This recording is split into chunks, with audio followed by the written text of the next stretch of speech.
அவரே, எங்களை பாதுகாக்கிறவரே, உமக்கு நன்றி செலுத்துகிறோம் ஆண்டவரே. என்றென்றும் மாறாத உம்முடைய அன்புக்காக நன்றி செலுத்துகிறோம். என்றும் எங்களை கைவிடாதவராக, விலகாதவராக எங்களோடு கூட இருப்பதற்காக ஸ்தோத்திரம். சில நேரங்களிலே நாங்கள் சந்தேகப்பட்டாலும், குறைவுபட்டாலும், நம்பிக்கையில் குறைந்தாலும், ஆண்டவரே, நீர் எங்களை திடப்படுத்துபவராக, தைரியப்படுத்துபவராக, வழிநடத்துபவராக இருப்பதற்காக நன்றி செலுத்துகிறோம். உம்முடைய அளவற்ற அன்புக்காக நன்றி செலுத்துகிறோம்.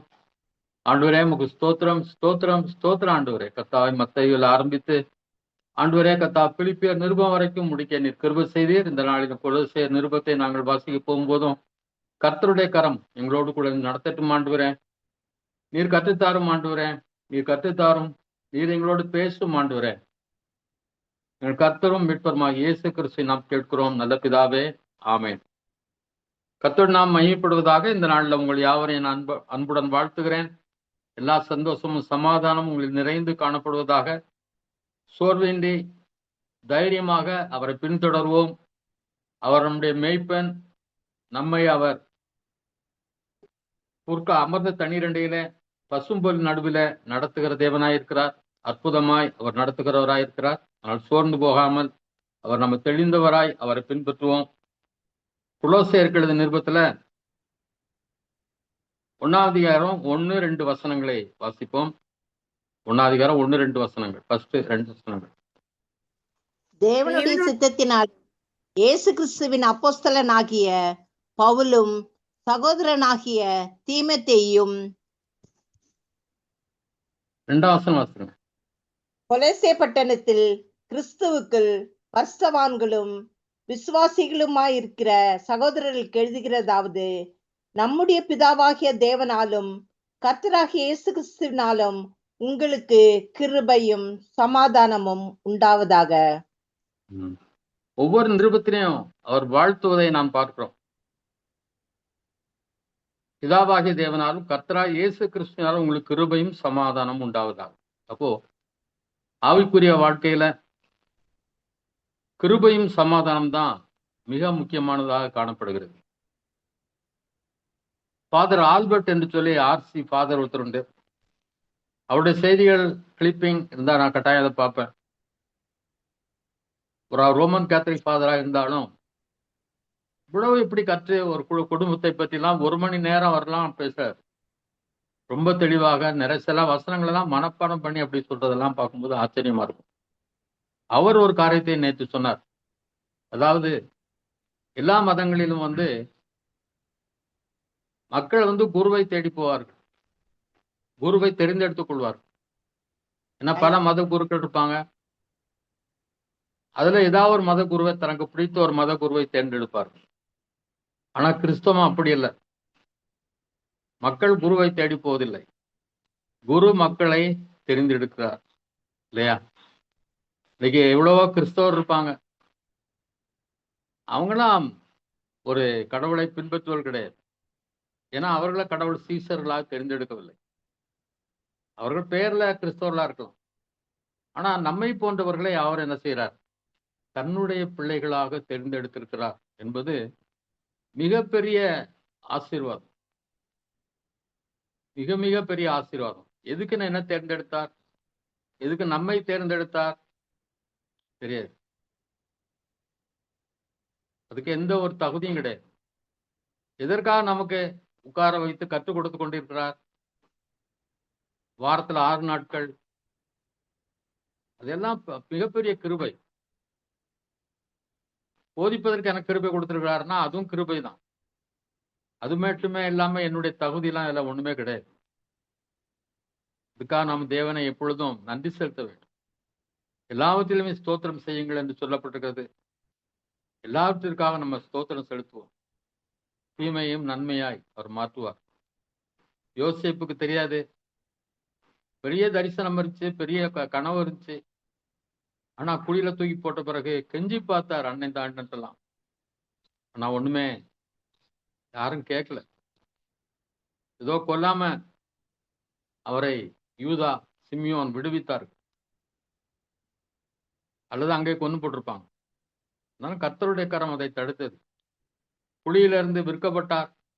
எவ்வளவு பரிதாபம். சொந்த அண்ணன்கள் வித்து போட்டாங்க. அங்க போயும் நிம்மதியா இருக்க முடியல, அங்கேயும் சிறைச்சாலை போக முடியாது. இனி நம்புவதற்கு ஏதுவில்லை என்ற நிலை வந்தாலும் தேவன் அவனுக்கு ஒரு திட்டத்தை வைத்திருந்தார். அந்த திட்டத்தின்படி அவரை பெரிய ஒரு உயர்வுக்கு கொண்டு வந்தார் என்று சொல்லி நாம் பார்க்கிறோம். அதனால நம்மை தெரிந்தெடுத்தவர் உண்மையுள்ளவர். எதுக்காக தெரிந்தெடுத்தார்? அடுத்த வருஷம் நம்முடைய வாழ்க்கையில் என்ன செய்ய போறாரு, இன்னும் 5 வருஷத்துல என்ன செய்ய போறார், அடுத்த 10 வருஷத்துல என்ன செய்ய போறார் தெரியாது. ஆனா அவர் நிச்சயமாய் நம்மை நடத்த போகிறார், உயர்வுக்கு நடத்த போகிறார் என்பதை மட்டும் நம்ம புரிந்து கொள்ள வேண்டும். அதற்காக கர்த்தருக்கு ஸ்தோத்திரம். அவருடைய கிருபையும் சமாதானமும் நம்மோடு கூட எப்போதைக்கும் இருக்கும். தேவனுடைய சித்தத்தினாலே என்று சொல்லி ஆரம்பிக்கிறார். அப்போ தேவனுடைய சித்தம் இல்லாமல் எதையுமே செய்ய முடியாது. இப்போ நானே இந்த 1ஆம் தேதி, ஜனவரி 1ஆம் தேதி ரூத் புத்தகத்தை எடுத்தேன். 2-3 இடங்கள்ல நான் அதை பிரசங்கம் பண்ணேன். சில இடங்கள்ல 1 மணி நேரம்லாம் பிரசங்கம் பண்ணியிருக்கேன். உங்க இடத்துல 1 மணி நேரம், சில இடத்துல 1/2 மணி நேரம்லாம் பிரசங்கம் பண்ணியிருக்கேன்.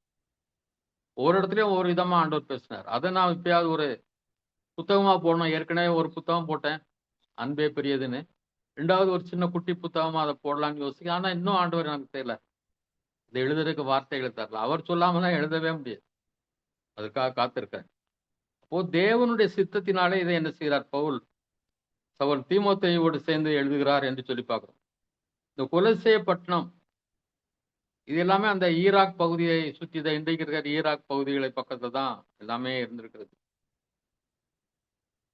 அப்போ கிறிஸ்துவுக்குள் பரிசுத்தவான்களும் விசுவாசிகளுமாய் இருக்கிற சகோதரர்கள். அப்போ எந்தைக்கு கிறிஸ்துவுக்குள்ள வர்றோமோ நம்ம யாராயிடுறோம்? பரிசுத்தவான்களாய் மாறி விடுகிறோம், நம்ம நீதிமான்களாய் மாறி விடுகிறோம், விசுவாசிகளாய் மாறி விடுகிறோம். நம்முடைய பிதாவாகிய தேவனாலும் கர்த்தராகிய இயேசு கிறிஸ்துவினாலும் உங்களுக்கு கிருபையும் சமாதானம் உண்டாவதா.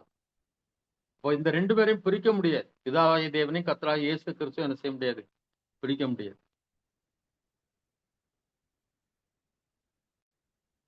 கிறிஸ்து இயேசுவின் மேல் உள்ள உங்கள் விசுவாசத்தையும் பரிசுத்தவான்கள் எல்லாரும் மேல் உள்ள அன்பையும் நான் கேள்விப்பட்டு. கிறிஸ்து இயேசுவின் உள்ள உங்கள் விசுவாசம் 2 விதத்தை பாராட்டுறாரு. ஒண்ணு இயேசு கிறிஸ்து மேல இருக்கிற விசுவாசம், 2வது பரிசுத்தவான்கள் எல்லார் மேலும் உள்ள உங்கள் அன்பு. அப்போ எல்லா பரிசுத்தவான்களையும் நம்ம நேசிக்க ரெடியா இருக்கணும். பொதுவா இந்த CSI TLCல இருக்கவங்களுக்கு பெந்தைகோஸ்தே ஆட்களை பிடிக்காது, பெந்தைகோஸ்தே ஆட்களுக்கு இவங்கள பிடிக்காது. அது சரியான இது இல்லை. யாரெல்லாம் ஆண்டவரை நேசிக்கிறாங்களோ, ஆண்டவருடைய பிள்ளைகளாக எந்த சபையில் இருந்தாலும் நாம் அவர்களை நேசிக்க வேண்டும். ஏன்னா உண்டா நம்ம எல்லாரும் ஒரு நாள் என்ன செய்ய போகிறோம், பரலோகத்துக்கு செல்ல போகிறோம். இந்த சபையை சேர்ந்தவன் அந்த சபையை சேர்ந்தவன் அதனால நீ எல்லாம் பரலோகத்துக்கு வர முடியாதுன்னா சொல்லவே முடியாது. அவர் மேல விசுவாசம் வச்சிருக்கிறோமா, அவருடைய சரீரத்துல நம்ம ஒரு அங்கமா இருக்கிறோமா அப்படிங்கிறது தான் முக்கியம். 4ஆம் வசனம் 5ஆம் வசனம் வாசிங்க. பரலோகத்தில் உங்களுக்காக வைத்திருக்கிற நம்பிக்கை நிமித்தம் நம்முடைய கர்த்தராகிய இயேசு கிறிஸ்துவின் பிதாவாகிய தேவனுக்கு ஸ்தோத்திரம் செலுத்தி எப்பொழுதும் உங்களுக்காக வேண்டுதல் செய்கிறோம். ஆமென். பரலோகத்தில் வைக்கப்பட்டிருக்கிற நம்பிக்கை, மற்ற எல்லா நம்பிக்கையெல்லாம் இருக்காது. ஒருவேளை இந்த உலகத்துல ஒரு நல்ல வீடு வேணும், கொஞ்சம் லேண்ட்ஸ் வேணும், அது வேணும், இது வேணும், இதெல்லாம் கடவுள் கொடுத்துருவாரு, கொடுக்கலாம். சில கிடைக்காமலும் போகலாம். அவைகள் டெம்பரரி தான், கொஞ்ச நாள் அனுபவிச்சுட்டு அதெல்லாம் விட்டுட்டு போகணும். ஆனால் பரலோகத்துல நமக்கு வைத்திருக்கிற நம்பிக்கை, பரலோகத்துல ஒரு பெரிய ஒரு நம்பிக்கை நமக்கு இருக்கிறது. ஒரு நாள் இயேசு கிறிஸ்து வரும்போது கிறிஸ்துவுக்குள் மரித்தவர்கள் முதலாவது எழுந்திருப்பார்கள். அப்ப இயேசு கிறிஸ்து மரித்தவங்க தான் மட்டும்தான் முதல்ல எழுந்திருப்பாங்க. பின்பு உயிரோடு இருக்கும் நாமும் அவருக்கு எதிர்கொண்டு போய் அவரோடு கூட எப்போதும் இருப்போம் என்று சொல்லப்படும். அதுதான் நம்பிக்கை. அதனால அந்த நம்பிக்கைக்காக இவர் என்ன செய்யறாராம், கர்த்தராகிய இயேசு கிறிஸ்துவின் பிதாவாகிய தேவனுக்கு ஸ்தோத்திரம் செலுத்தி, கூட இயேசு கிறிஸ்து ஸ்தோத்திரம் சொல்லல, பிதாவாகிய தேவனுக்கு ஸ்தோத்திரம் செலுத்தி எப்பொழுதும் உங்களுக்காக வேண்டுதல் செய்கிறோம். அப்போ பவுல் முன்ன நிருபத்தை நாம் பார்த்தோம், உங்க நினைக்கிற போதெல்லாம் உங்களுக்காக ஜெபிக்கிறேன்றாரு. அதுக்காக நான் எப்போதும் உங்களுக்கு ஸ்தோத்திரம் செலுத்துகிறேன்னு சொல்றாரு. இந்த 2ஐயும் நம்ம மற்றவங்களுக்காக என்ன செய்ய வேண்டும், செய்ய வேண்டும். 6ஆம் வசனம் யாராவது ஒருத்தர் வாசிங்க.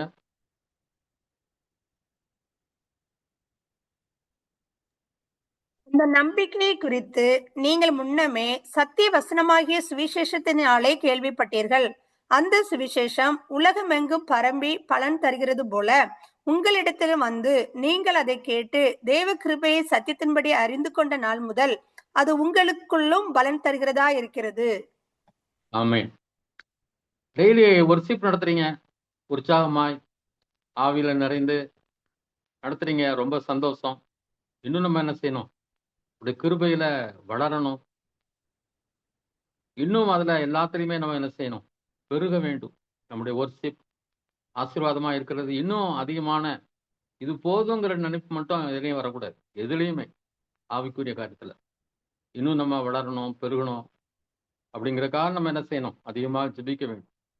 அந்த நம்பிக்கை குறித்து நீங்கள் முன்னமே சத்திய வசனமாய் சுவிசேஷத்தினாலே கேள்விப்பட்டீர்கள். அப்போ சுவிசேஷம் உண்டாக்குவது நம்பிக்கை. அந்த நம்பிக்கை விசுவாசம் ரெண்டும் கொஞ்சம் வித்தியாசமான. விசுவாசம்னா இந்த உலகத்துக்குரியது, நம்பிக்கைங்கிறது பரலோகத்துக்குரியது. அப்போ அந்த வசனத்தினால்தான் உங்களுக்கு நம்பிக்கை ஏற்பட்டது. அந்த சுவிசேஷம் உலகமெங்கும் பரம்பி என்ன செய்கிறது? பலன் தருகிறது. உங்களிடத்திலும் வந்து நீங்கள் கேட்டு தேவ கிருபை சத்தியத்தின்படி அறிந்து கொண்ட நாள் முதல் அது உங்களுக்குள்ளும் பலன் தருகிறதா இருக்கு. எப்போ அந்த வசனத்தை கேட்கும் போதுதான் என்ன உண்டாகுது? அந்த நம்பிக்கை விசுவாசம் உண்டாகுது. அப்ப அந்த தேவ கிருபையை நீங்க எதனால அறிந்து கொண்டீர்கள் என்றால் அந்த சத்திய வசனத்தின் முதல் அறிந்து கொண்ட நாள் முதல் எப்போ அறிய ஆரம்பிச்சீங்களோ அது என்ன செய்ய ஆரம்பிச்சது? உங்களுக்குள்ள பலன் கொடுக்க ஆரம்பிச்சு. எப்படி ஒரு விதையை எடுத்து ஒரு நிலத்துல ஒரு மண்ணில் போட்டா அது முளைக்க ஆரம்பிக்கிறதோ வளர ஆரம்பிக்கிறதோ அப்படிதான் அந்த சத்திய வசனம் ஒரு நாள் நம்மளோட உள்ளத்துல கிரியை செய்ய ஆரம்பிச்ச பிறகுதான் நமக்கு என்ன செய்யுது? அது தொடர்ந்து நமக்குள்ள பலன் கொள்ள ஆரம்பிக்கிறது, வளர ஆரம்பிக்கிறது. 7ஆம் வசனம் 8ஆம் வசனம். அதை எங்களுக்கு பிரியமான உடன் வேலையாலும் உங்களுக்காக கிறிஸ்துவின் உண்மையான ஊழியக்காரனமாய் இருக்கிற எப்பாப்ராவின் இடத்தில் நீங்கள் கற்று அறிந்திருக்கிறீர்கள். ஆவிக்குள்ளான உங்கள் அன்பையும் அவனே எங்களுக்கு தெரியப்படுத்தினான். அப்போ இது வந்து இந்த சபை கொலோசை சபை பவுலால உருவாக்கப்பட்டதில்லை என்று சொல்கிறார். எப்பாப்ரா தான் இத அங்க போய் ஆண்ட பவுல் மூலம் செய்தியை கேட்டு ரட்சிக்கப்பட்டு அவன் போய் என்ன செய்யறான்? ஒரு இடத்துல ஒரு சபையை உருவாக்குகிறான். இப்போ நம்ம கேட்கிறவர்களா இருக்கிறோம், நல்லதுதான். ஆனா நாம என்ன செய்யணும்? வேலை செய்யணும். நான் சமீபத்துல எங்களுடைய ஊழியத்தினுடைய அந்த வாட்ஸ்அப்ல எப்படிலாம் நான் ஊழியம் செய்தேங்கிறத ஓரளவு நான் எழுதினேன். எங்கெங்கெல்லாம் ஊழியம் செய்து என்னெல்லாம் நடந்துச்சுன்னு சொல்லி. அப்போ என்னுடைய ஊழியத்துல பொறுப்பா இருக்கிறவங்க இப்ப எனக்கு கேட்டிருக்கிறாங்க, புதன்கிழமை தோறும் எங்களுக்கு பிரேயர் நடக்கும். அதுல ஒவ்வொரு நாளும் ஒவ்வொரு கொஞ்ச நேரம் ஒவ்வொரு ஊழியத்தை பற்றி என்னென்ன செய்தீங்கன்னு சொல்லுங்க, அது எங்களுக்கு யூஸ்ஃபுல்லா இருக்கும் அப்படின்னு கேட்டிருக்காங்க. அப்போ என்ன செய்தோம்? நம்ம நிறைய கத்துட்டு அதை அப்படியே அடக்கி வைக்காம எப்படியாவது என்ன செய்யணும்? சொல்ல ஆரம்பிங்க. நீங்க சொல்ல ஆரம்பிச்சு செயல்பட ஆரம்பிச்சீங்கன்னா அதன் மூலம் நிச்சயமா அநேகர் ஆசீர்வதிக்கப்படுவாங்க. எந்த அளவுக்கு நம்ம டீச் பண்றோமோ அந்த அளவுக்கு நம்ம புரிந்து கொள்வோம். ஒருவேளை ஸ்கூல்ல படிக்கும்போது புரியாத காரியங்கள் அப்போ மேத்ஸ்லாம் எனக்கு சரியா வராது. மற்ற எல்லாத்துலேயும் அனைமா இங்கிலீஷ் சயின்ஸ் அதிலலாம் ஃபர்ஸ்ட் அல்லது செகண்ட் வந்துடுவேன். ஆனால் மேத்ஸ் மட்டும் அவ்வளோ மார்க் வராது. பாஸ் மார்க் அது மாதிரி தான் வரும். பேர பிள்ளைகளோட கிண்டல் பண்ணாங்க, எப்படி அப்போ நீங்களாம் சீட் பண்ணி வந்துட்டீங்களா, எப்படி பாஸ் பண்ணீங்க, எப்படி டீச் பண்ணீங்களாம் கேட்டாங்க. அப்போ அதை திரும்ப நம்ம கற்றுக் கொடுக்கும்போது இன்னும் தெளிவாக நான் அந்த காரியங்களை எல்லாம் நான் புரிந்து கொள்ள முடிஞ்சு. எல்லா பாடங்களும் எந்த பாடத்தை கற்றுக் கொடுத்தாலும் நான் அன்றைக்கு நான் கற்றுக்கொண்டதை விட கற்றுக் கொடுக்கும் போது இன்னும் அதிகமாக நான் புரிந்து கொள்ள முடிஞ்சது. அதே மாதிரி தான் பைபிள் டீச் பண்ணும்போதும் நான் நிறைய காரியங்களை புதுசா கற்றுக்கொண்டேன். அது மாதிரி பைபிள் காலேஜுக்கு டாபிக்ஸ் எல்லாம் கொடுத்துருந்தாங்க. அதை எழுதும்போது இவ்வளவு காரியம் எழுத முடிகிறதேன்னு சொல்லி நான் ஆச்சரியப்பட்டேன். ஏன்னா ஆவியானவன் நமக்கு உதவி செய்கிறார். முடிந்தால் இந்த தைகிரேஸ் அகாடமியில படிங்க. சும்மா ஏதோ ஒரு பைபிள் காலேஜில் படிக்கிறத விட அங்கன்னா கொஞ்சம் ரீசனபிளா இருக்கும். நிறைய காரியங்கள்ல பணம் கொடுத்தாலே என்ன எம்டிஹெச் வேணுமா எம்டி வேணுமா எந்த பட்டமும் கொடுக்கறதுக்கெல்லாம் ஆட்கள் இருக்காங்க. நான் கற்றுக்கொள்ள வேண்டும் என்ற வாஞ்சியோடு கூட அங்கே சேர்ந்ததுக்காக நான் கர்த்தரை ஸ்தோத்திரிக்கிறேன். இப்போ அந்த எப்பாப்ராவை பத்தி எழுதுறாரு பாருங்க. பிரியமான உங்களுக்காக கிறிஸ்துவின் உண்மையான ஊழியக்காரன் என்று சொல்லி எழுதுறார். பாராட்டுகள் அவசியம். சில நேரம் என்கரேஜ் பண்ணும்போது அது கொஞ்சம் அந்த வேலை செய்பவர்களுக்கு சந்தோஷமா இருக்கும். இவன் ஒரு ஹோட்டல்ல போய் டீ குடிச்சா கூட டீ நல்லா இருந்துச்சு சொன்னா அவங்களுக்கு ஒரு சந்தோஷம். அல்லது ஒரு கல்யாண வீட்டுக்கு போயிட்டு அதை சாப்பிட்டுட்டு சாப்பாடு நல்லா இருந்துச்சுன்னா அந்த கல்யாண வீட்டுக்காரன் அந்த பொண்ணு அல்லது மாப்பிள்ளுடைய அப்பா அம்மாவை பார்த்து எல்லாமே நல்லா இருந்துச்சு, சாப்பாடு நல்லா இருந்துச்சுன்னு சொன்னா அவங்களுக்கு அது ஒரு சந்தோஷம். அந்த பாராட்டுகள் சில என்கரேஜ் பண்றது நல்லது. ஆவிக்குள்ளான உங்கள் அன்பையும் அவனே எங்களுக்கு தெரியப்படுத்தினான். 9வது வசனம் வாசிங்க. இது நிமித்தம் நாங்கள் அதை கேட்ட நாள் முதல் உங்களுக்காக இடைவிடாமல் ஜெபம் பண்ணுகிறோம். நீங்கள் எல்லா ஞானத்தோடும் ஆவிக்குரிய விவேகத்தோடும் அவருடைய சித்தத்தை அறிகிற அறிவினாலே நிரப்பப்படவும். அப்போ இடைவிடாமல் ஜெபம் பண்றேன். எப்போ அப்புறம் வந்து சொல்றாரு, இவங்கெல்லாம் வந்து இப்படி ஆண்டவரை ஏற்றுக்கிட்டு ரொம்ப அன்புள்ளவங்களா இருக்காங்க, எல்லாரும் மேல அன்புள்ளவங்களா இருக்காங்க, இயேசு கிறிஸ்து மேல விசுவாசம் உள்ளவர்களா இருக்கிறார்கள் சொல்லி கேள்விப்பட்டதுல இருந்து என்னைக்கு கேள்விப்பட்டாரோ அந்த நாள்ல இருந்து என்ன பண்றாராம், உங்களுக்காக இடைவிடாமல் ஜெபம் பண்ணுகிறோம் அப்படின்றாரு. இடைவிடாமல், விட்டுறாம, தொடர்ந்து அங்கிற அர்த்தம். வித்தவுட் சீசிங் அப்படின்னு வரும். இடைவிடாமல் அதுக்காக இப்ப உட்காந்து ஜெபம் பண்ணிட்டே இருக்கிறது கிடையாது. தொடர்ந்து கண்டினியூஸா என்ன பண்றது, ஜெபம் பண்றது. அப்படி உங்களுக்காக பண்றோன்றார். அப்போ நாம வந்து நம்முடைய குடும்பத்தில் உள்ளவர்களுக்காக, நம்முடைய உறவினர்களுக்காக, லேகியோன் சோமானவனே ஆண்டோட வந்து நான் உங்களோட இருக்கிறேன், உங்களோட கூட வரேன்னு சொல்லும்போது ஆண்டவர் சொல்றார், நீ உனக்கு இறங்கி செய்ததை உன் வீட்டாருக்கு தெரிவி அப்படின்னார். இப்போ குடும்பத்தில் உள்ளவங்க எப்படியா ரட்சிக்கப்படும், அதுக்காக நம்ம முயற்சி பண்ணோம். நம்முடைய வாழ்க்கையில மாற்றங்கள் முதல்ல வரணும். கோபம், எரிச்சல், சண்டை, இந்த மாதிரி காரியங்கள் எல்லாத்தையும் நம்ம ஒழிச்சு நம்முடைய வெளிச்சம், நம்முடைய நற்கிரியின் மூலம் நம்முடைய வெளிச்சம் என்ன செய்ய மற்றவர்களுக்கு முன்பாக பிரகாசிக்க கடவுது அப்படின்றது. அது விளக்கை கொளுத்தி என்ன மேல இது மேல வைக்கணும், விளக்கு தண்டின் மேல் வைப்பார்கள். அது அப்ப வீட்டில் உள்ள யாவருக்கும் வெளிச்சம் கொடுக்கும். அப்போ நம்ம பிரைட்டா எரிய ஆரம்பிக்கணும். வாழ்க்கையில மாற்றம் வேணும்.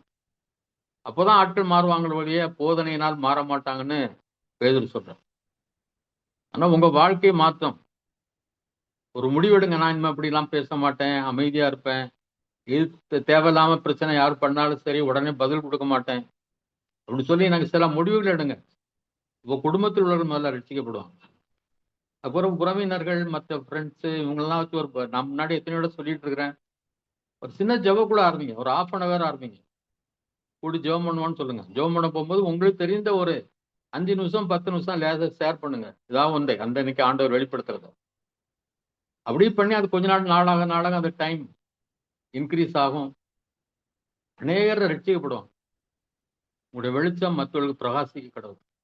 நம்ம தான் உப்பு. பூமிக்கு உப்பு, உலகத்துக்கு வெளிச்சம். உலகத்துக்கே வெளிச்சம் நம்ம தான் வெளிச்சம் கொடுக்கணும். இப்போ இங்கே என்ன பண்றாருன்னா, எல்லா ஞானத்தோடும் ஆவிக்குரிய விவேகத்தோடும் அவருடைய சித்தத்தை அறிவினால் நிரப்பப்பட வேண்டும் அப்படின்னு சொல்றாரு. இப்போ ஞானம் வேணும், ஆவிக்குரிய விவேகம் வேணும். இதுக்காக நம்ம ஜெபம் பண்ணணும். ஆண்டவரே எங்களுக்கு ஞானம் வேணும், ஆவிக்குரிய விவேகம் வேணும். ஞானம் என்பது வேற, விவேகம் என்பது வேற. ஒரு காரியத்தை செம்மையாய் செய்வதற்கு ஞானமே பிரதானம் என்று சொல்கிறார். விவேகம்ங்கிறது வேற. அது நான் உங்களுக்கு தெரிஞ்ச, நான் அந்த வசனம் இப்ப நினைவுல விவேகத்தை பற்றி நீதிமொழிகள்ல முதல் அதிகாரத்துல சொல்லப்பட்டிருக்கும். இது வாசிக்கிறவனுக்கு ஞானம், விவேகம் இதெல்லாம் உண்டாகும் என்று சொல்லப்பட்டிருக்கும். அவருடைய சித்தத்தை அறிகிற அறிவினால் நிரப்ப, என்னுடைய சித்தத்தை அறிகிற அறிவினால் நிரப்பும் ஆண்டவரே என்று சொல்லி ஜெபம். ஏன்னா நம்ம தெரிந்து கொண்டு வைத்திருக்கிறார் ஸ்பெஷலா அந்த உலகத்துல. நம்ம இந்த டிஸ்ட்ரிக்ட்ல, அந்த ஊர்ல உங்களை தெரிந்தெடுத்திருக்கிறார், அந்த குடும்பத்துல உங்களை தெரிந்தெடுத்திருக்கிறார். அதனால நம்முடைய சித்தம் என்கிற அறிவில் நிரப்பும் என்று சொல்லி ஜெபம் பண்றது அவசியம். 10ஆம் வசனம், சகல வித நற்கிரியிலுமாய் கனிகளை தந்து தேவனே அறிகிற அறிவினால் விருத்தி அடைந்து கர்த்தருக்கு பிரியமுண்டாக அவருக்கு பாத்திரமாய் நடந்து கொள்ளவும். இப்படிலாம் ஜெபம் பண்றாரு பாருங்க. இந்த ஜெபம்லாம் ஒரு பாஸ்டரும் பண்ண மாட்டாங்க. நம்ம தான் நம்ம ஜெபம் பண்ணிக்கணும். நற்கிரிகளை ஆகிய கனிகளை நம்ம கொடுக்கணும். அவரை அறிகிற அறிவில விருத்தி அடையணும். அவரை அறிகிற அறிவில விருத்தி அடைகிறதுக்கு பைபிள் தான் முக்கிய காரணம். எவ்வளவுக்குள்ள பைபிளை நம்ம படிக்கிறோமோ அது மூலம் தான் நம்ம என்ன செய்ய முடியும், கற்றுக்கொள்ள முடியும். லோகோஸ்ங்கிறதான் வேத வசனத்துக்கு பேரு.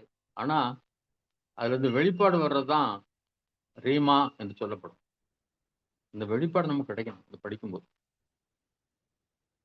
அதை இன்னும் அதிகமா ஆசையா என்ன செய்யணும், வாஞ்சியா படிக்கணும். காலையில எல்லாரும் பிறக்கும் எழும்பணும். முடிந்தால் எல்லாரும் தூங்கின பிறகு கூட கொஞ்ச நேரம் ஜெபத்துல எல்லாம் செலவிடணும். பைபிள் படிக்கிறது செலவு பண்ணணும். இந்த மாதிரி நம்முடைய அவரை அறிகிற அறிவுல விருத்தி அடையும். கர்த்தருக்கு பிரியமுண்டாக அவருக்கு பாத்திரமாய் நடந்து கொள்ளவும். அவருக்கு பிரியமா நடக்கும். மற்ற மனிதர்களுக்கு பிரியமா இல்லை, கர்த்தருக்கு பிரியமாய் சந்தோஷத்தோடு கூடிய எல்லா பொறுமையும் நீடிய சார்ந்த உண்டாவதற்கு மகிமையான அவருடைய வல்லமையின்படி எல்லா வல்லமையால் பலப்படுத்தவும் உங்களுக்காக வேண்டுதல் செய்யும். எல்லாத்தையும் சந்தோஷமா பொறுக்க முடியாது, சந்தோஷமா ஏற்றுக்கொள்ள முடியாது இல்லையா? என்ன பண்றது, வேற பொறுத்துதான் ஆகணும். சண்டை போட முடியாது, அப்படி பொறுக்கிறது இல்லை. சந்தோஷத்தோடு கூடிய எல்லா பொறுமையும் நீடிய சாந்தம் உண்டாவதற்கு என்ன செய்யணுமா, அவருடைய வல்லமையின்படி எல்லா வல்லமையாலும் பலப்படுத்துவோம். அப்ப அந்த வல்லமையை நம்ம கேட்கணும். ஆண்டவர் எங்களை வல்லமையால் பலப்படுத்தும், நான் பொறுமையா சந்தோஷமா எல்லாவற்றையும் ஏற்றுக்கொள்ள வேண்டும் சொல்லி அப்படியாக நம்ம ஜெபம் பண்ணணும். 12:13 வாசிங்க. ஒளியிலுள்ள பரிசுத்தவான்களுடைய சுதந்திரத்தில் பங்கடைவதற்கு நம்மை தகுதி உள்ளவர்களாக்கினவரும் இருளின் அதிகாரத்தினின்று நம்மை விடுதலையாக்கி தமது அன்பின் குமாரனுடைய ராஜ்யத்திற்கு உட்படுத்தினவருமாய் இருக்கிற பிதாவை சோஸ்தரிக்கிறோம். அப்போ நமக்கு அந்த பரலோகத்துல அவரை சொல்றாங்க, ஆண்டவரை பேர் சொல்லும்போது சேரக்கூடாத ஒளியிலே வாசம் பண்ணுகிறவர். அந்த ஒளியில நம்ம பரிசுத்தவான்களை நமக்குன்னு ஒரு என்ன இருக்கு, ஒரு இடம் இருக்கிறது, ஒரு சுதந்திரம் இருக்கிறது, நமக்குன்னு ஒன்றை ஆயத்தம் பண்ணி வைத்திருக்கிறார். அதுதான் ஆண்டவர் செய்து கொண்டிருக்கிறார். இயேசு கிறிஸ்து ஆயத்தம் பண்ணி கொண்டிருக்கிறார். அதுக்கு நம்ம என்ன செய்கிறார், தகுதிப்படுத்திருக்கிறார். இருளின் அதிகாரத்தை நம்மை விடுதலையாக்கி தம்மை அன்பின் குமாரன் ராஜ்யத்தை உட்படுத்தினருமாய் பிதாவை தோத்தரிக்கிறேன். அப்போ இருளின் அதிகாரத்தில் நம்ம என்ன செய்து விட்டார், விடுவித்து விட்டார். சில நேரங்களில் விசுவாசிகளும் என்ன செய்யறாங்க, பிசாசுக்கு அடிமையாயிடுறாங்க. சமீபத்தில் ஒரு சகோதரி, அவங்க ரொம்ப ஃபாஸ்ட் பண்ணி மற்றவங்க ஜெபம் பண்ற சகோதரி செல்வி சொன்னா, எப்படின்னா, என்ன ஒரு பிசாசு ஆண்டு கொண்டது, இருள இருக்கேன், என்னால முடியல, பாஸ்டர்லாம் வந்து ஜெபம் பண்ணி கூட எனக்கு விடுதலை கிடைக்கிறதுன்னு சொன்னாங்க. அப்படியே அதுக்கெல்லாம் காரணம் என்னன்னு சொன்னா, எங்கேயோ ஒரு விதத்துல நம்ம ஏமாந்துடுறது, அவனுக்கு இடம் கொடுத்துடுறது. சில நேரம் பயமுறுத்துவான், நான் உன்னை என்ன பண்றேன் பாரு சொல்லுவான், அல்லது நான் உன்னை ஆண்டு கொள்ள போகிறேன்னு சொல்லுவான். சில காரியங்களை சொல்லி ஏமாற்ற வஞ்சிக்கிறதுக்கு முயற்சி செய்வான். அவன் ஏன்னா வஞ்சகன். ஒரு நாள் நீ என்னை தொட முடியாது, ஒரு நாள் நீ எனக்குள்ள வர முடியாது, ஒரு நாளும் இனி எனக்கு என்ன, நான் வந்து எங்க இருக்கிறேன், இருளின் அதிகாரத்தை விடுதலை ஆகி அன்பின் குமார் ராஜ்யத்திற்குள்ள நான் சேர்ந்தவன். நான் வேற கட்சி, உன் கட்சி கிடையில இருந்து நான் வேற கட்சிக்கு வந்துட்டேன், என்ன நீ தொட முடியாது. ஆண்டவர் கூட சொன்னாரு, ஒன்றும் உங்களை சேதப்படுத்தாது அப்படின்னு சொன்னார். ஒன்றும் உங்களை சேதப்படுத்தாது என்று சொல்லுது. ஏன்னா இந்த வசனங்கள்லாம் சில நேரங்கள்ல அப்போ ஞாபகம் வருது, அதனால எந்த இடத்துல இருக்குது அப்படிலாம் என்னால கண்டுபிடிக்க முடியல, சாரி. நான் எனக்கா நிறைய நேரம் வருத்தப்படுகிறது உண்டு. ஏன்னா சில வசனங்களை இவ்வளவு வருஷம் பைபிளை படிச்சுமே நான் இப்படி இருக்கிறேன்னு சொல்லி எனக்காக கூட நான் வருந்துவது உண்டு. நான் வந்து இந்த வசனத்தை கண்டுபிடிங்க. லூக்கா 10ஆம் அதிகாரம் 19ஆம் வசனம் வாசிங்க. லூக்கா 10:19.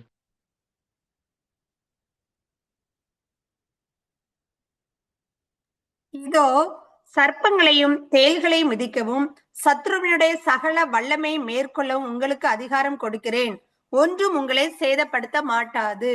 ஆமென். பாருங்க, உலக வல்லமே ஆண்டவர் சொல்லியிருக்காரு. சர்ப்பம் தேள் அப்படின்னா என்னது, பாம்பு தேள் அது கிடையாது, எல்லாம் பிசாசினுடைய கிரியைகள்.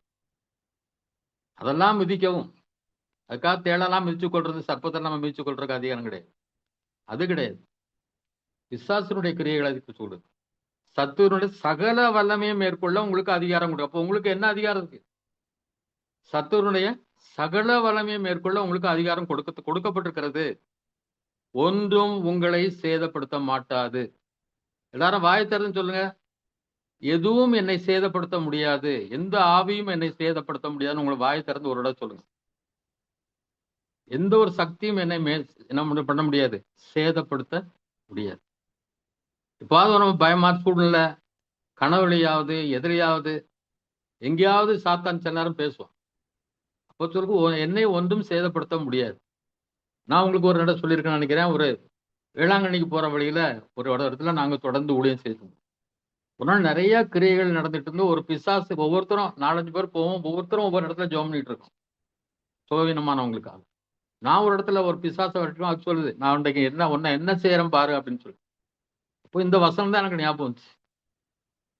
என்னை உன்னால் ஒன்றும் செய்ய முடியாது அப்படின்னு. அதுக்கப்புறம் ஆள் காணாம போயிடும். நீங்க கொஞ்சம் பயந்தீங்கன்னா உள்ள வந்துடும். அதனால இந்த காரியத்துல நீங்க நம்ம என்ன இருளின் அதிகாரத்தை நம்மை விடுதலை ஆக்கி விட்டார். இனிமே நம்ம அதை தொட முடியாது என்பதை உறுதியாக நினைத்துக் கொள்ளும். 14ஆம் வசனம், அவருக்குள் அவருடைய இரத்தத்தினாலே பாவம் மன்னிப்பாகிய மீட்பு நமக்கு உண்டாயிருக்கிறது. அப்ப நம்முடைய பாவங்கள்லாம் மன்னிக்கப்பட்டுச்சு. அதனால நம்மகிட்ட இன்னும் சாத்தான்னு சொல்ல முடியாது. நீ இந்த பாவம் செய்தா, அந்த பாவம் செய்தா, இப்படி இருந்தா அப்படி இருந்தாலாம் என்ன செய்ய முடியாது. அது எல்லாத்தையும் அவர் நினைச்சிட்டாரு, சமுத்திரத்தின் ஆழத்துல போடு விட்டார். இன்னொரு இடத்துல முதுகுக்கு பின்னால் எரிந்து விட்டேன் அப்படின்றார். அதனால அதெல்லாம் சொல்லி நம்மளை வஞ்சிக்கிறதுக்கு நம்ம இடம் கொடுத்துடக்கூடாது. 15:16 வாசிங்க. 15:16. அவர் அதரிசனமான தேவனுடைய தற்சுரூபமும் சர்வ சிருஷ்டிக்கும் முந்தின பேருமானவர். ஏனென்றால் அவருக்குள் சகலமும் சிருஷ்டிக்கப்பட்டது, பரலோகத்தில் உள்ளவைகளும் பூலோகத்தில் உள்ளவைகளும் ஆகிய காணப்படுகிறவைகளும் காணப்படாதவைகளுமான சகல வஸ்துக்களும், சிங்காசனங்களானாலும் கர்த்தத்துவங்களானாலும் துரைத்தனங்களானாலும் அதிகாரங்களானாலும் சகலமும் அவரை கொண்டும் அவருக்கென்றும் சிருஷ்டிக்கப்பட்டது. ஆமென். ஆமென். அதாவது இந்த கொலோசியர் நிருபம் எழுதப்பட்டதுக்கு மிக முக்கிய நோக்கமே என்னன்னு சொன்னா, அவர் தான் சர்வ வல்லவர், சர்வ அதிகாரம் படைத்தவர், இயேசு கிறிஸ்து ஒருவரே என்று சொல்லி அவருடைய சர்வ வல்லமையை வெளிப்படுத்துறதுக்காக தான் எழுதப்பட்டது என்று சொல்லுது. முக்கிய கருத்தே இதுதான்.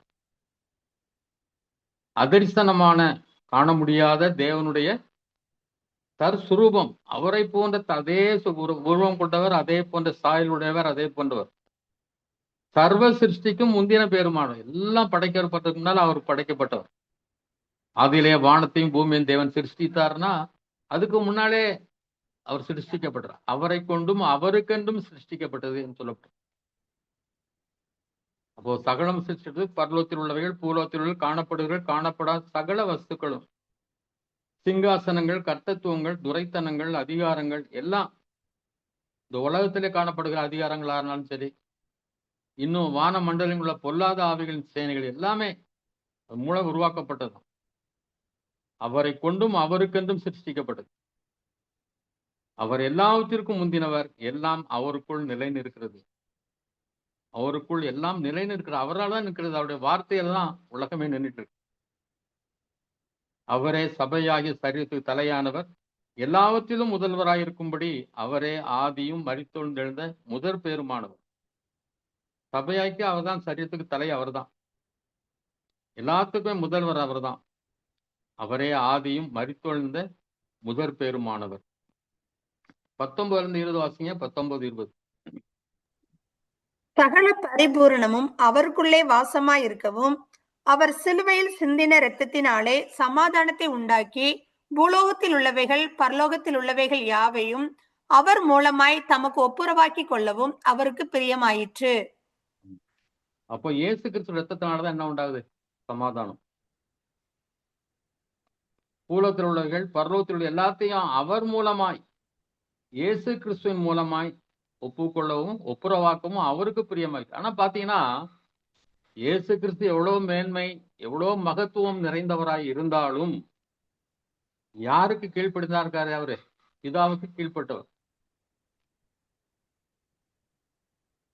ஏன்னா அவருக்கு பிரியமாயிட்டு. யாருக்கு? தேவனுக்கு பிரியமாயிட்டு. இயேசு கிறிஸ்து மூலம் செய்வதற்குன்னா, அவர் குமாரனை விட அவர் எப்படிப்பட்டவர்? உயர்ந்தவர், சிறந்தவர் என்பதை நாம் அறிந்து கொள்ள வேண்டும். இது நம்ம எப்பவும் இதை புரிந்து கொள்ள வேண்டியது மிக மிக அவசியம். எல்லாமே அவருக்கு கீழ்ப்பட்டிருந்தாலும் கீழ்ப்படுத்தினவர் அவருக்கு கீழ்ப்படிந்திருக்கவில்லை என்று சொல்லி ஒரு வசனம் உண்டு. அது இப்போ என்னால கண்டுபிடிக்க முடியல. அதனால பிதா மேல அடுத்ததுதான் யாரு? ஜீசஸ்ங்கிறத நம்ம மறந்துடக்கூடாது. இதுலயே நம்ம வசனம் அவருக்கு பிரியமாயிட்டு, பிதாவுக்கு பிரியமாயிட்டு இவரை கொண்டு இப்படிலாம் செய்யணும் அப்படின்னு சொல்லி. அதனால இதை நம்ம புரிஞ்சுக்குங்க. 21 முன்னே அந்நியராயும் துர்க்கிரியைகளினால் மனதிலே சத்துருக்களாயும் இருந்த உங்களையும் பரிசுத்தராகவும் குற்றமற்றவர்களாகவும் கண்டிக்கப்படாதவர்களாகவும் தமக்கு முன் நிறுத்தும்படியாக அவருடைய மாம்ச சரீரத்தில் அடைந்த மரணத்தினாலே இப்பொழுது ஒப்புரவாக்கினார். பிதா இயேசு கிறிஸ்து என்ன செய்தார்? ஒப்புரவாக்கினார். இத நம்ம அந்நியரா இருந்தோம், சத்துருக்களா இருந்தோம். ஆனா நம்முடைய பரிசுத்தர்களாக, குற்றமற்றவர்களாக, கண்டிக்கப்படாதவர்களாக நமக்கு அவருக்கு முன்னால் நிறுத்தும்படி, தேவனுக்கு முன்னாக குற்றமற்றவர்களாய் நாம் பரிசுத்தமுள்ளாய் நிற்கத்தக்கதாக என்ன செய்தாராம்? தம்முடைய மாம்ச சரீரத்தில் அடைந்த மரணத்தினாலே இப்பொழுது ஒப்புரவாக்கினார்.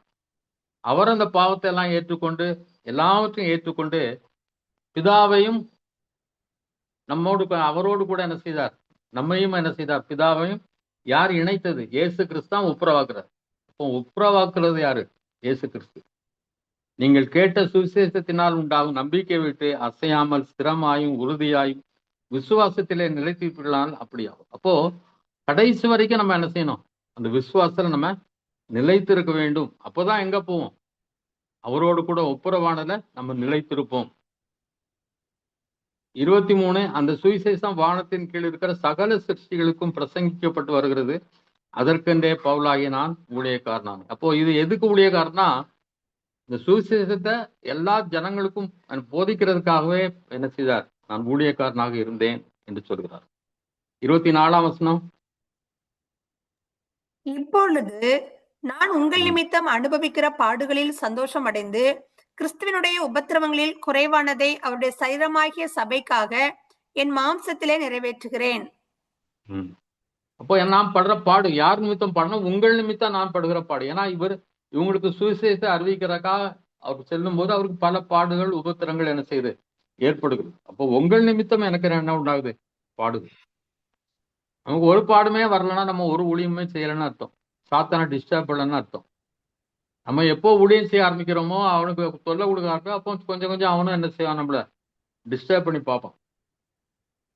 கிறிஸ்துவனுடைய உபத்திரங்களில் குறைவானதை அவருடைய சரீரமாக சபைக்காக என் மாம்சத்தில் நிறைவேற்றுகிறேன். இயேசு கிறிஸ்து பூரணமான உபத்திரத்தை அடைந்து விட்டார். இருந்தாலும் அதுல லேக்கானது, குறைவானதை நானும் கொஞ்சம் என்ன செய்யறேன்? என் சரீரத்துல நிறைவேற்றுகிறேன் என்று சொல்கிறார். ஆதி காலங்களுக்கும் தலைமுறைகளுக்கும் மறைவாயிருந்து இப்பொழுது அவருடைய பரிசுத்தவான்களுக்கு வெளியாக்கப்பட்ட ரகசியமாகிய தேவ வசனத்தை பூரணமாய் தெரியப்படுத்துவதற்கு உங்கள் பொருட்டு தேவனால் எனக்கு அளிக்கப்பட்ட உத்தியோகத்தின்படியே நான் அந்த சபைக்கு ஊழியக்காரனானேன். அதாவது பூர்ணமான சுவிசேஷம் என்ன செய்யல, அப்போ அறிவிக்கப்படல. இயேசு கிறிஸ்து மூலமும் எல்லாமே சொல்லப்படல இல்லையா? இந்த 4 சுவிசேஷம் நம்ம வாசிக்கிறோம். இயேசு கிறிஸ்து தன்னுடைய கிரியையும் செய்ய வேண்டிய கிரியை செய்து முடித்தார். நிறைய காரியங்களை கற்றுக் கொடுத்தார். ஆனா அந்த கற்றுக் கொடுத்த உபதேசங்களிலே அதுல இருந்து இன்னும் பூர்ணமா என்ன செய்யப்பட்டது? இந்த அப்போஸ்தலர் மூலமா தான் பூர்ணமான இது என்ன செய்து வெளிப்படுத்தப்பட்டது. அதான் சொல்லியிருக்கு, ஆதி காலங்களுக்கும் தலைமுறைக்கும் மரபாயிருந்து இப்பொழுது அவருடைய பரிசுத்தவான்கள் வெளியாக்கப்பட்ட ரகசியமாகிய தேவ வசதி பூரணமாய் தெரியப்பட்டது. இப்போ பூரணமா எப்போதான் தெரியப்படுச்சுன்னா அப்போஸ்தலர் மூலமா தான் தெரியப்படுத்துது. ஆனா இன்னும் ஒரு வெளிப்பாடு கிடையாது. இந்த வசனத்துல இருந்தாங்க வெளிப்பாடு கிடைக்கலாமலே, புதுசான வெளிப்பாடுகள்லாம் அந்த அப்போஸ்தலர் காலத்துக்கு பிறகு கிடையவே கிடையாது. ஏன்னா அப்பவே பூர்ணமா தெரிவிக்கப்பட்டு விட்டது. அதை நம்ம பார்த்துக்கணும். கடவுள் புதுசா எனக்கு தெரியப்படுத்தினார் எவனா சொன்னா அவன் ஒரு கள்ள கிறிஸ்து அல்லது கள்ள தீர்க்கதரிசி என்பதை நம்ம மறந்துடக்கூடாது. உங்கள் பொருட்டு தேவனால் எனக்கு அளிக்கப்பட்ட உத்தியோகத்தின்படி நான் அந்த சபைக்கு ஊழியக்காரனானே. இப்போ தேவன் ஒரு போஸ்ட் கொடுக்கிறார், ஒரு உத்தியோகத்தை கொடுக்கிறார். அதனாலதான் இந்த சபைக்கு நான் என்ன செய்கிறேன்? ஊழியக்காரனாய் இருக்கிறேன். புறஜாதிகளுக்குள்ளே விளங்கிய இந்த ரகசியத்தில் உள்ள மகிமையின் ஐஸ்வர்யம் என்னதென்று தேவன் தம்முடைய பரிசுத்தவான்களுக்கு தெரியப்படுத்த சித்தமானார். கிறிஸ்துவானவர் மகிமையின் நம்பிக்கையாக உங்களுக்குள் இருப்பதே அந்த ரகசியம். அப்போ மகிமையின் ஐஸ்வர்யம், பிரஜாதிக்கு கிடைச்ச மகிமையின் ஐஸ்வர்யம் என்னன்னு சொன்னா, கிறிஸ்துவானவர் மகிமையின் நம்பிக்கையாக நமக்குள்ளே இருப்பதே அந்த ரகசியம். அவர் நமக்குள் இருக்கிறார் என்பதே அந்த ரகசியம். சகோதரி உமா என்பவர்கள், உமா தட்சிணாமூர்த்தி, ஒரு பிராமின் ஃபேமிலில இருந்து வந்தவங்க, ஒரு பாட்டு எழுதியிருக்காங்க. நான் நம்பும் தெய்வம் கற்சிலை அல்ல, அவரே கண்மலையானவர். நான் நம்பும் கடவுள் இமயமலை அல்ல, கங்கை நதி அல்ல, அப்படிலாம் அப்படி வரிசை எழுதிட்டு வரான். நான் நம்பும் தெய்வம் பலிகளை கேட்பதில்லை, அவரே பலியானார். நான் நம்பும் தெய்வம் அபிஷேகம் கேட்பதில்லை, அவரே என்னை அபிஷேகித்தார் அப்படின்னு சொல்லி மிக அழகாக எழுதியிருக்கிறான் இந்த பாட்டை. இன்னும் சில வரிகள் உண்டு, எனக்கு நினைவில் இல்லை. அந்த பாட்டு இருந்துச்சுன்னா போட்டு பாருங்க. A Christian song by Uma Murthy என்று போட்டு பாருங்க, அந்த பாட்டு வரும். ரொம்ப அழகா எழுதியிருக்காங்க. அவரை அன்றி வேற தெய்வங்கள் இல்லை என்று சொல்லி ரொம்ப அழகாக, மிக அழகாக எழுதியிருக்காங்க. ஏன்னா அதுல எழுதுறாங்க, நான் நம்பும் தெய்வம் கோயிலில் வசிப்பதில்லை, நானே அவர் வசிக்கும் ஆலயமானார் அப்படின்னு சொல்லி எழுதியிருக்காங்க. அதான் ரொம்ப முக்கியம். நமக்குள்ளே இருக்கிறார். இன்றைக்கு எங்கேயோ தேடி அலைய வேண்டிய அவசியம் இல்லை. இந்த இடத்துல பெரிய அற்புதங்கள் நடக்குது, அதிசயங்கள் நடக்குது. அவர் நமக்குள்ளே இருக்கிறார், நமக்குள்ளே வாசம் பண்ணி கொண்டிருக்கிறார். அதனாலதான் ஸ்டான்லி அன்றைக்கு ஒரு மெசேஜ் சொல்லும்போது சொன்னார், ஆண்டவரே எங்கள் நடுவிலே இறங்கி வாரும், வல்லமையாய் வாரும் சொல்லலாம் ஜெபம் பண்ணக்கூடாது. ஏன்னா அவர் சொல்றாரு, 2 அல்லது 3 பேர் எங்கே கூடியிருக்கலாம் அங்கே உங்கள் நடுவிலே நான் இருக்கிறேன். வந்த பிறகு வாங்க வாங்கன்னு கூப்பிடுறது அது பைத்தியக்காரத்தனம், முட்டாள்தனம். இன்னைக்கு நிறைய வசனங்களை சரியா புரிந்து கொள்ளாமல் நிறைய ஸ்தோத்திரம் பண்ணாதான் அவர் வருவார் அப்படின்லாம் ஒரு பிரசங்கம் பண்ணார் ஒருத்தர். அப்படிலாம் கிடையாது. வசனங்களை நாம் சரியா புரிந்து கொள்ள வேண்டும். அவர் நமக்குள்ளே இருக்கிறார், மகிமையின் நம்பிக்கையாக. எதுக்காக? பரலோகம் செல்லக்கூடிய ஒரு நம்பிக்கையாக, நம்பிக்கை உள்ள ஒரு தேவனாக, நம்பிக்கைக்குள்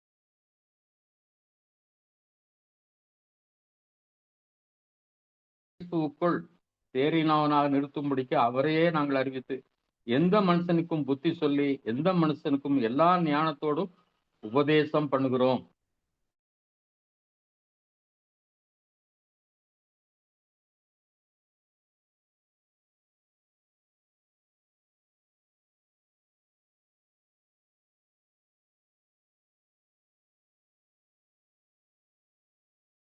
கிராஜுவேட்டா இருக்கணும், பிறகு போஸ்ட் கிராஜுவேட்டா மாற்றணும், அதுக்கு மேலே டாக்டரேட் படிக்க வைக்கணும்.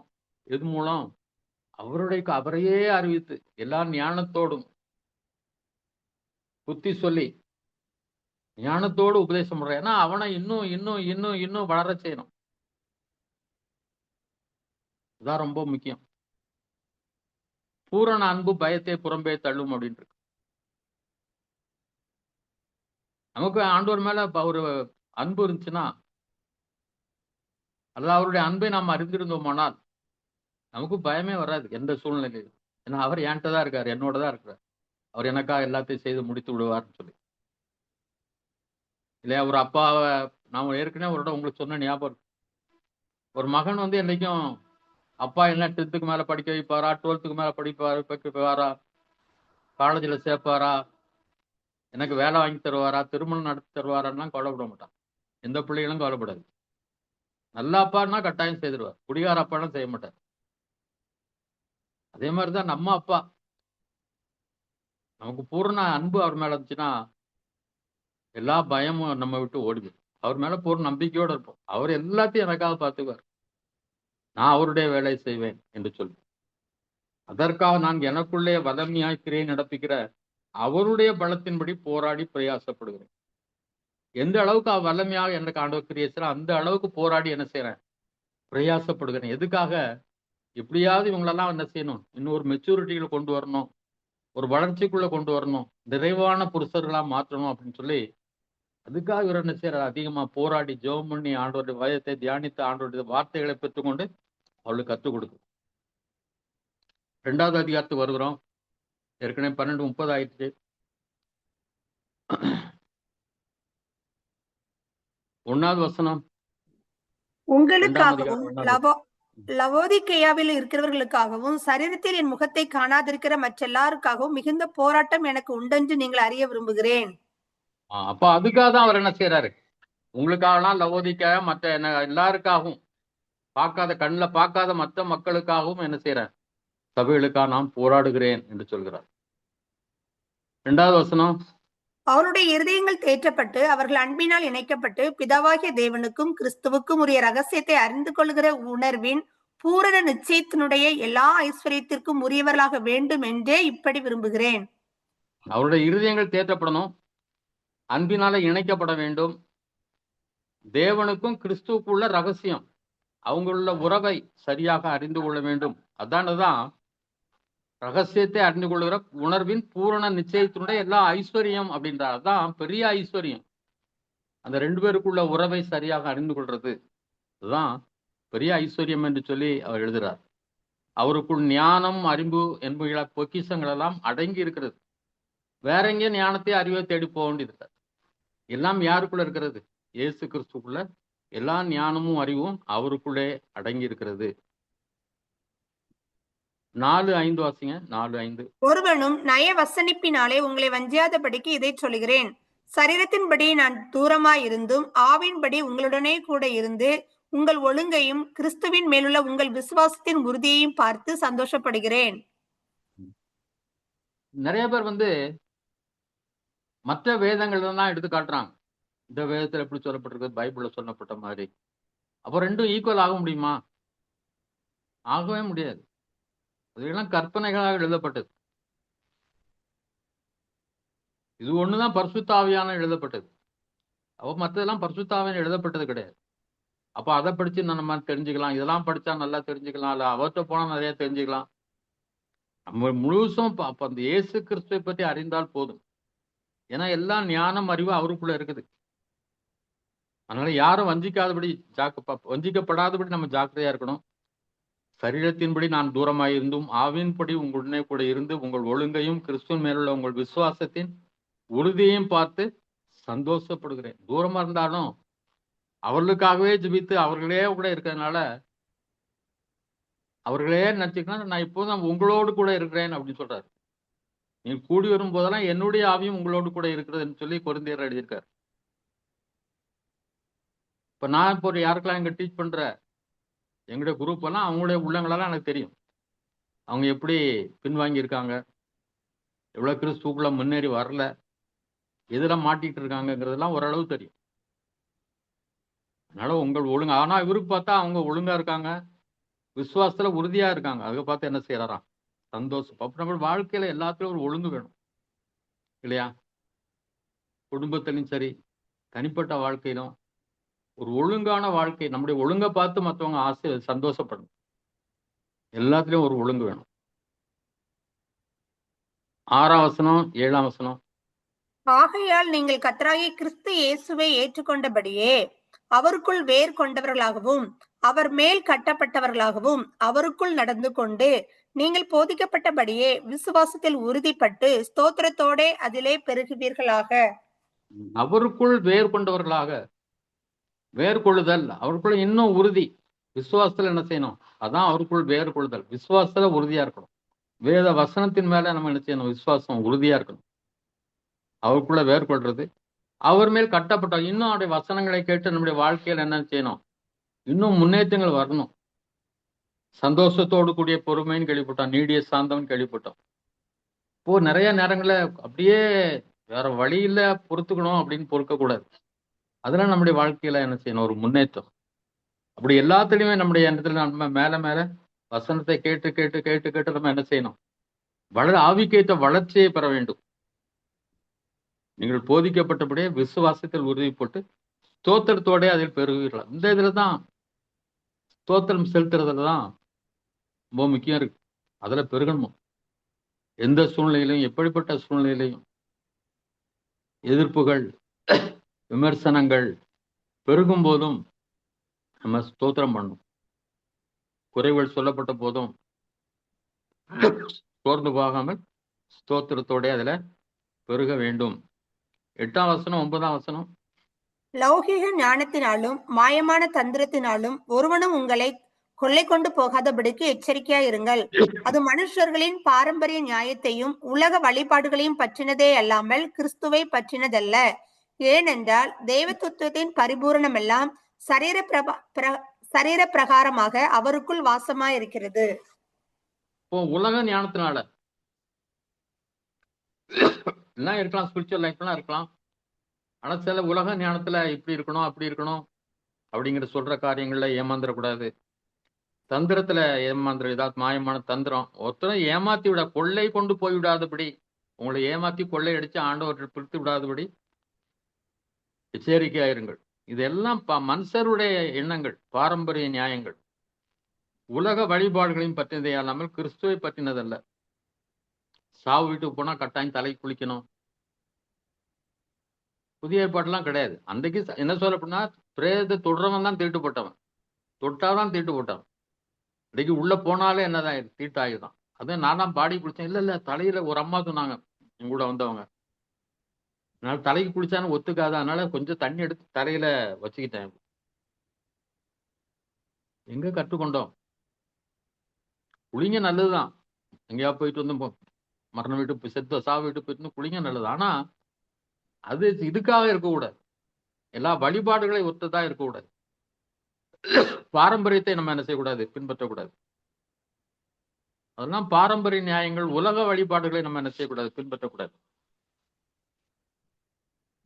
9:11. ஏனென்றால் தேவத்துவத்தின் பரிபூரணம் எல்லாம் சரீர பிரகாரமாக அவருக்குள் வாசமாய் இருக்கிறது. மேலும் சகல துரைத்தனங்களுக்கும் அதிகாரத்துக்கும் தலைவராய் இருக்கிற அவருக்குள் நீங்கள் பரிபூரணம் உள்ளவர்களாய் இருக்கிறீர்கள். அல்லாமலும் நீங்கள் கிறிஸ்துவை பற்றும் விருத்த சேதனத்தினாலே மாம்சத்துக்குரிய பாவ சரீரத்தை களைந்து விட்டதினால் கையால் செய்யப்படாத விருத்த சேதனத்தை அவருக்குள் பெற்றீர்கள். அப்போ தேவத்தின் பரிபூர்ணம் எல்லாம் அவருக்குள்ள இருக்குது. அவர் நமக்குள்ள வந்துட்டார். இந்த பரிபூர்ணமானவர் நமக்குள்ள வந்து விட்டார். நியாயப்பிரமாணத்தை நிறைவேற்றவர் நமக்குள்ளே வந்து விட்டார். எல்லாவற்றையும் செய்து முடித்தவர் நமக்குள்ள வந்து விட்டார். அதனால நமக்கு என்ன கிடையாது, இனிமே அந்த விருத்த சேதனமும் கிடையாது, மற்ற எதுவுமே சடங்காச்சாரங்கள் எதுக்குமே நம்ம கீழ்ப்படிய வேண்டிய அவசியம் இல்லை. சகல துரைத்தனங்களுக்கும் அதிகாரத்துக்கும் தலைவராய் இருக்கிற அவருக்குள் நீங்கள் பரிபூர்ணவா, அவர் நமக்குள்ள, அவர் உள்ளே நமக்குள்ள இருக்கிறோம், அதே நாமும் அவருக்குள்ளே இருக்கிறோம், பரிபூர்ணம் உள்ளவர்களா இருக்கிறோம். அதனால அதை செய்யக்கூடாது இதை செய்யக்கூடாதுன்னா கிடையாது. 12. ஞானஸ்நானத்திலே அவரோட கூட அடக்கம் பண்ணப்பட்டவர்களாகவும் அதிலே அவரை மரித்தோரிலிருந்து எழுப்பின தேவனுடைய செயலின் மேலுள்ள விசுவாசத்தினாலே அவரோட கூட எழுந்தவர்களாகவும் இருக்கிறீர்கள். ஆமென். அப்ப ஞானஸ்நானம் எவ்வளவு முக்கியம்னு பாக்குறோம். ஞானஸ்நானத்தினால அவரோடு கூட அடக்கம் பண்ணப்படுறோம். நம்ம பாவத்துக்கு மறித்திட்டோம், மரித்தவர்களா இருக்கிறோம். அப்ப நம்ம அடக்கம் பண்ணப்படணும். இப்ப ஞானஸ்நானம் பெறும்போது அவரோடு கூட அடக்கம் பண்ணப்பட போகுது. ஒரே ஞானஸ்நானங்கிறது குழந்தைகளை கொடுக்குற ஞானஸ்நானம் ஒரே ஞானஸ்நானம் கிடையாது. ஏன்னா அன்றைக்கு நம்ம என்ன நடந்துச்சுன்னு நமக்கு தெரியாது, யார் பாவம் மன்னிப்பும் கிடையாது, இயேசு கிறிஸ்து பற்றி நமக்கு தெரியாது. ஆனா என்றைக்கோ யாரோ ஒருத்தர் என்ன செய்யறாங்க, நமக்காக பொறுப்படுத்துக்கிறாங்க. அதனால அது ஞானஸ்நானம் கிடையாது. ஞானஸ்நானம் உண்மையா நம்ம விசுவாசித்து ஞானஸ்நானம் பெறும்போது அவரோடு கூட அடக்கம் பண்ணப்பட்டு அவர் எப்படி உயிரோடு எழுந்தாரோ அதைப்படியே நாமும் என்ன செய்யறோம், உயிரோடு எழும்புகிறோம். அதனால ஞானஸ்நானம் என்பது மிக முக்கியமானது. 13, 14, 15. உங்கள் பாவங்களினாலேயும் உங்கள் மாம்ச விருத்த சேதனம் இல்லாமையினாலேயும் மரித்தவர்களாய் இருந்த உங்களையும் அவரோட கூட உயிர்ப்பித்து அக்கிரமங்கள் எல்லாவற்றையும் உங்களுக்கு மன்னித்து நமக்கு எதிரடையாகவும் கட்டளைகளால் நமக்கு விரோதமாக இருந்த கையெழுத்தை குலைத்து அதை நடுவில் இராதபடிக்கு எடுத்து சிலுவையின் மேல் ஆணி அடித்து துரைத்தனங்களையும் அதிகாரங்களையும் முறிந்து கொண்டு வெளியரங்கமான கோலமாக்கி அவைகளின் மேல் சிலுவையிலே வெற்றி சிறந்தார். இப்போ பாவம் விருத்த சேதனம் செய்யாம நம்ம என்ன இருந்தோம், மரித்தவர்களா இருந்தோம். ஆனா அவர் நம்ம என்ன செய்தார், அவரோடு கூட உயிர்ப்பித்து நம்முடைய அக்கிரமங்களை எல்லாம் மன்னித்து நமக்கு எதிரடையா இருந்த நியாயப்பிரமாணங்கள் 10 கட்டளைகள் இதையெல்லாம் என்ன செய்விட்டார், நீக்கிவிட்டு அது கையெழுத்தை குலைத்து அதை என்ன செய்தார், அந்த அதிகாரத்தை அந்த நியாயப்பிரமாணத்தினுடைய எல்லாவற்றையும் நீக்கிவிட்டு அதை சிலுவையின் மேல் ஆணி இடித்து, அதாவது சிலுவையின் மேல் மரித்ததுனால எல்லா நியாயப்பிரமாண கட்டளைகளையும் அவர் என்ன செய்து விட்டார்? நிறைவேற்றி விட்டார். துரைத்தனங்களையும் அதிகாரங்களையும் உரிந்து கொண்டு வெளியரங்கமான கோலமாக்கி அப்படின்னு சிலுவையில வெற்றி சிறந்தார். இப்போ எல்லா அதிகாரத்தையும் எல்லாத்தையும் என்ன செய்தார்? சிலுவையின் மேல் அவர் வெற்றி பெற்று விட்டார். அதனால 16, 17 வாசிங்க. ஆகையால் போஜனத்தையும் பானத்தையும் குறித்தாவது, பண்டிகை நாளையும் மாத பிறப்பையும் ஓய்வு நாட்களையும் குறித்தாவது ஒருவனும் உங்களை குற்றப்படுத்தாதிருப்பானாக. அவைகள் வருங்காரியங்களுக்கு நிழலாயிருக்கிறது. அவைகளின் பொருள் கிறிஸ்துவை பற்றினது. அதனால போஜனம் அதை சாப்பிடக்கூடாது, இதை சாப்பிடக்கூடாது, இதை குடிக்க கூடாது அப்படின்ற கட்டளைக்கு நம்ம கீழ்ப்பட வேண்டிய அவசியம் இல்லை. இந்த பண்டிகையை கொண்டாடணும், மாச பிறப்பை கொண்டாடணும், ஓய்வு நாளை கொண்டாடணும், அனுசரிக்கணும், இதெல்லாம் நமக்கு கிடையாது. இது எல்லாவற்றையும் அவர் என்ன செய்துட்டார்? யாரும் நம்ம மேல குற்றம் சாட்ட முடியாது. ஞாயிற்றுக்கிழமை நீங்க எப்படி பிரயாணம் பண்ணலாம், ஞாயிற்றுக்கிழமை நீங்க எப்படி எக்ஸாம் எழுதலாம், இதெல்லாம் கேட்க முடியாது. ஒரு நாளை நாம் பரிசுத்தமா வைத்துக் கொள்ளலாம், கர்த்தருக்கு நியமித்துக் கொள்ளலாம், நல்லதுதான். ஆனா யாரும் குற்றம் சாட்ட முடியாது. எப்படி நீங்க ஞாயிற்றுக்கிழமையில அந்த கல்யாணத்துக்கு போகலாம், ஞாயிற்றுக்கிழமையில எப்படி பிரயாணம் பண்ணலாம் அப்படிலாம் சொல்ல முடியாது. ஞாயிற்றுக்கிழமையுடைய ஆஸ்பத்திரி போகலாம். அதனால இதெல்லாம் ஏன்னா இதெல்லாம் வருங்காரியங்களுக்கு நிழலா இருக்கிறது, அல்லது வரப்போகிற காலத்துக்கு இயேசு கிறிஸ்து வரப்போறதுக்கு நிழல். அதுக்கு முன்னால செய்யப்பட்ட சில காரியங்கள், கொடுக்கப்பட்ட காரியங்கள். இந்த சீமான் ஒருத்தன் உண்டு, அவன் அன்றைக்கு கிறிஸ்தவத்தை பற்றி பேசியிருக்கான். பழைய ஏற்பாடுன்னு ஒரு ஒன்று இருக்கும்போது எதுக்கே அது அப்புறம் புதிய ஏற்பாடுன்னு ஒன்று எழுதுனீங்க, அதுலதான் எல்லாம் அது சரியில்லைங்கிறதெல்லாம் புதுசா எழுதுனீங்கலாம் பேசியிருக்கான்.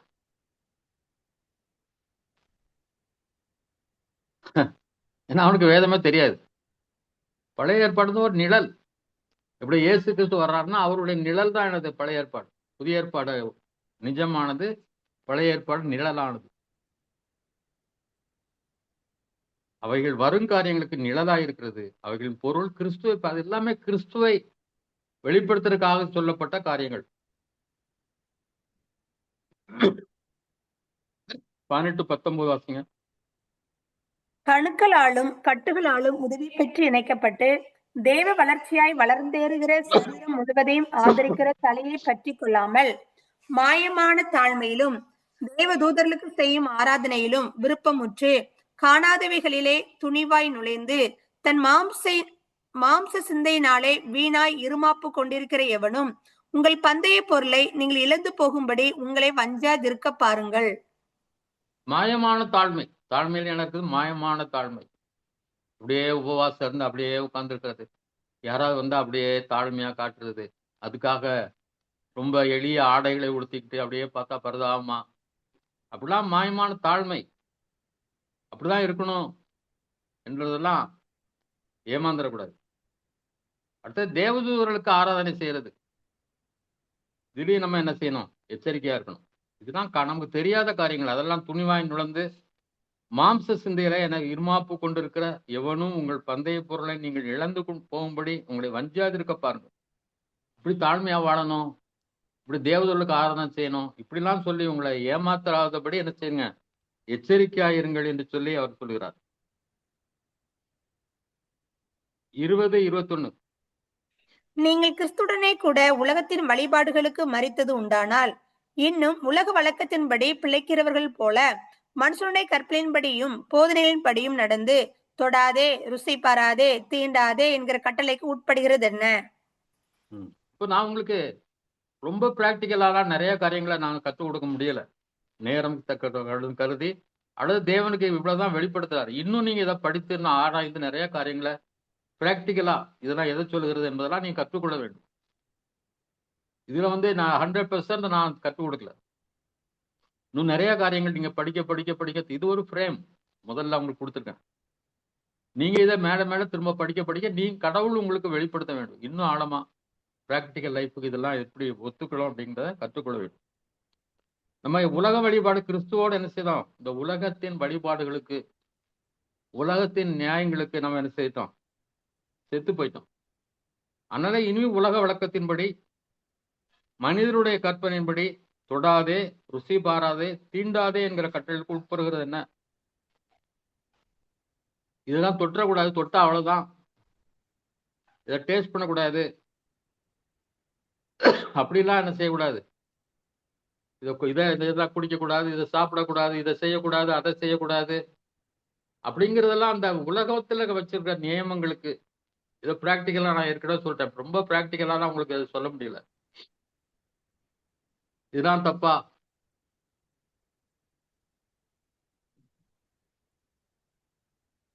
ஒரு சினிமா பாட்டை கேட்டா பெரிய பாவமா? அல்ல பஸ்ல போற எங்கேயாவது போறீங்க, ஸ்கிரீன்ல ஒரு சினிமா போட்டுட்டு இருக்காங்க, அதை பார்க்காம நிமிர்ந்து உட்காரணும், தலை குனிஞ்சிட்டே வர முடியாது, சத்தத்தை கேட்காம இருக்க முடியாது, அதெல்லாம் பெரிய பாவமா? எதுவும் நம்ம உள்ளத்தை என்ன செய்யக்கூடாது, பாதிக்க கூடாது, அது நம்ம தீங்குக்குள்ள வழி நடத்திடக்கூடாது, இந்த மாதிரி காரியங்கள்.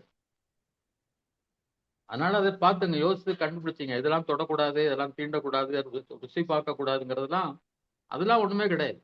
நம்ம எந்த அளவுக்கு நம்மை காத்துக் கொள்கிறோம். ஒரு ஹிந்து கல்யாணத்துக்கு போறோம், ரொம்ப கஷ்டமா தான் இருக்கும் உட்கார்றது. முடிந்த அளவுக்கு எல்லாத்தையும் நான் விலகி இருப்போம்.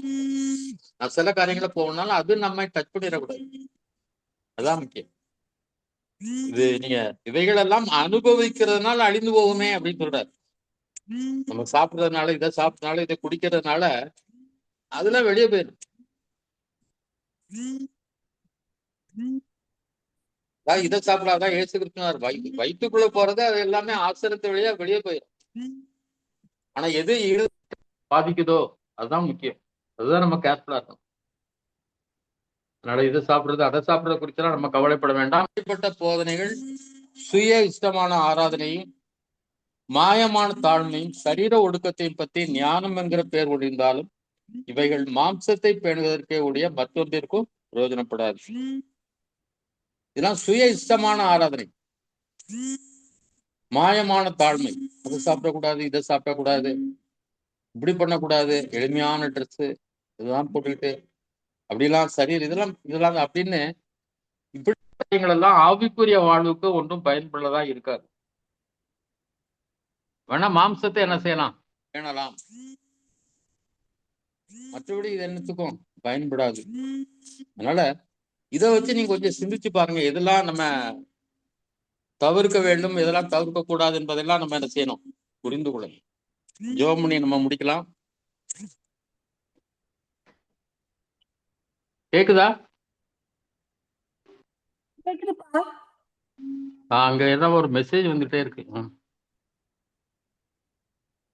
எங்களை அன்பின் தகப்பனே நன்றியோட துதிக்கிறோம். இந்த நாளுக்காக ஸ்தோத்திரம். உங்களுடைய பிள்ளைகளை ஆசீர்வதிக்கிறோம். கர்த்தாவே, இன்னும் அநேக வெளிச்சத்தை நீங்க கற்றுக் கொடுங்கப்பா. நான் மிக எளிதான காரியங்களை கற்றுக் கொடுத்திருக்கிறேன். உங்க பிள்ளைங்களுக்கு எதெல்லாம் நம்ம விலகி ஜீவிக்கணும், எதெல்லாம் தப்பு இல்லை, எதெல்லாம் தவறு என்பதையெல்லாம் அவர்கள் புரிந்து கொள்ள நீங்க உதவி செய். அவருடைய கண்கள், ஆவிக்குரிய கண்கள் இன்னும் திறக்கப்பட்டோம், இன்னும் தெளிவாய் புரிந்து கொள்ள நீங்க உதவி செய்யுமப்பா. கிருபை செய்யும். இவர்களை ஆசீர்வதியும், இவருடைய குடும்பங்களை ஆசீர்வதியும், தேவைகளை சந்தியும், பரிபூர்ண சுகத்தை கட்டிடும், அற்புதமான சுகத்தை கட்டிடும். இயேசு கிறிஸ்து நாம் கேட்கிறோம் நல்ல பிதாவே. ஆமேன், ஆமேன்.